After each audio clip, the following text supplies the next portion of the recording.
Hi everyone, आप सभी का एक बार फिर से एजुकेशनल चैनल में स्वागत है।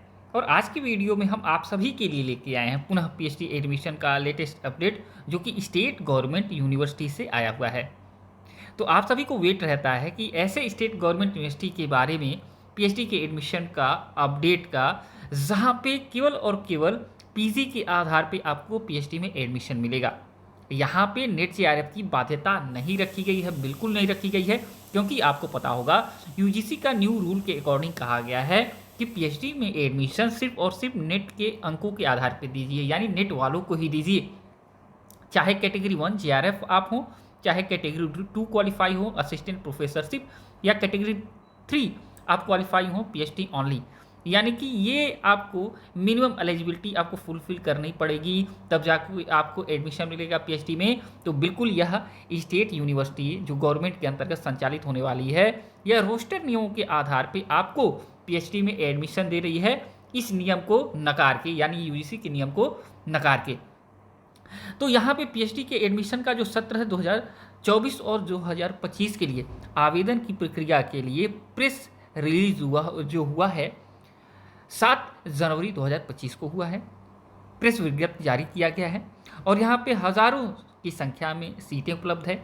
यहाँ पे अगर आप जेआरएफ हैं तो आपको फेलोशिप मिलेगा, लेकिन अगर आप जेआरएफ नहीं हैं, ओनली पीजी हैं, तो भी आपको 8,000 रुपये आपके शोध कार्य के लिए सहयोग राशि मिलेगी। और इसके अलावा और भी बहुत सारे फेलोशिप हैं जो आपके शोध कार्य के गुणवत्ता के आधार पे आप फेलोशिप प्राप्त कर सकते हैं। लेकिन आपका फेलोशिप जेन्यून, माफ़ करिए, आपका पीएचडी का जो कार्य हो, शोध हो, वह जेन्यून हो, कट कॉपी पेस्ट ना हो। तो यहाँ पे आवेदन करने के लिए जो अंतिम तिथि है वो 21 फरवरी 2025 तक है। सामान्य तौर पे आप 15 फरवरी 2025 तक आवेदन कर सकते हैं विदाउट किसी लेट फीस का, और उसके बाद 21 फरवरी 2025 तक लेट फीस के साथ आप आवेदन दे सकते हैं। परीक्षा का तिथि भी टेंटेटिव जो निर्धारित है वो है 23 फरवरी 2025। ठीक है। तो यहाँ पे जो लोग जनरल कैटेगरी से हैं तो 55% अंकों के साथ वो पीजी किए हुए हैं, आवेदन कर सकते हैं। रिजर्व कैटेगरी से हैं तो 50% के साथ अगर आपने पीजी कंप्लीट किया है तो आप आवेदन दे सकते हैं। यहाँ पे रिटन टेस्ट और इंटरव्यू के माध्यम से आपको एडमिशन दिया जाएगा, आपकी मेरिट तैयार की जाएगी, और आपके जो एडमिशन होंगे उसमें आपको बता दें कि जो टेस्ट का सिलेबस होगा उसमें आपको देखा जाए रिसर्च मेथोडोलॉजी और आपके सब्जेक्ट पे ध्यान देना होगा, इसी से क्वेश्चन पूछे जाएंगे।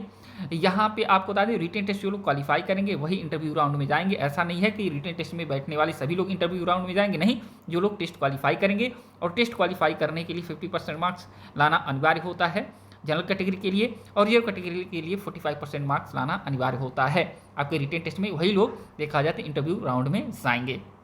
यहाँ पे एडमिशन अगर आपका होगा तो एडमिशन फ़ी 10 से 15,000 रुपये के बिटवीन लगेगा, मैक्सिमम 12,000 के आसपास लगेगा।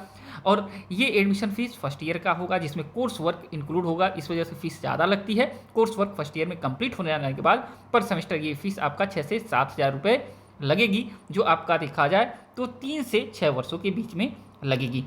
आपको बता दें कि यहाँ पे अगर एडमिशन आप लेते हैं और हिंदी मीडियम से आप पीएचडी करना चाहते हैं तो वो भी सुविधा उपलब्ध है, क्योंकि छात्रों के द्वारा यही परेशानी रहती है कि हमें हिंदी मीडियम से पीएचडी करना है, इंग्लिश में हमें देखा जाए कंफर्टेबल नहीं हो पा रहे हैं, तो बिल्कुल आपको यहाँ हिंदी मीडियम में शोध कार्य करने के लिए अवसर मिलेगा। अब लेके चलते हैं किस किस सब्जेक्ट में आपकी सीटें अवेलेबल हैं, इसके ऊपर पहले बात कर लें। तो यहाँ पे मुख्यतः जो सीटें हैं आप देख सकते हैं पीएचडी के प्रवेश की अधिसूचना में दिया गया है। यहाँ इंग्लिश है, संस्कृत है, हिंदी है, आपका लाइब्रेरी है, इतिहास, राजनीति शास्त्र, अर्थशास्त्र, समाजशास्त्र, भूगोल, भौतिक शास्त्र, रसायन शास्त्र, गणित है, वनस्पति शास्त्र, प्राणी शास्त्र, जैव प्रौद्योगिकी, वाणिज्य। ठीक है। तो कॉमर्स से लेके हिंदी तक, संस्कृत से लेके देखा जाए तो आपके इंग्लिश तक सभी सब्जेक्ट में सीट अवेलेबल है। यहाँ पे आपका फीस भी यहाँ पे बताया गया है, आप फ़ी के बारे में इन्फॉर्मेशन ले सकते हैं। यहाँ पे पूरा का पूरा इन्फॉर्मेशन दिया गया है अर्हता के बारे में, यहाँ पे अर्हता पढ़ सकते हैं। ऑफिशियल वेबसाइट ये है, आपको बता दें यहाँ पे जो cuc.mponline.gov.in के माध्यम से ही आप आवेदन कर पाएंगे।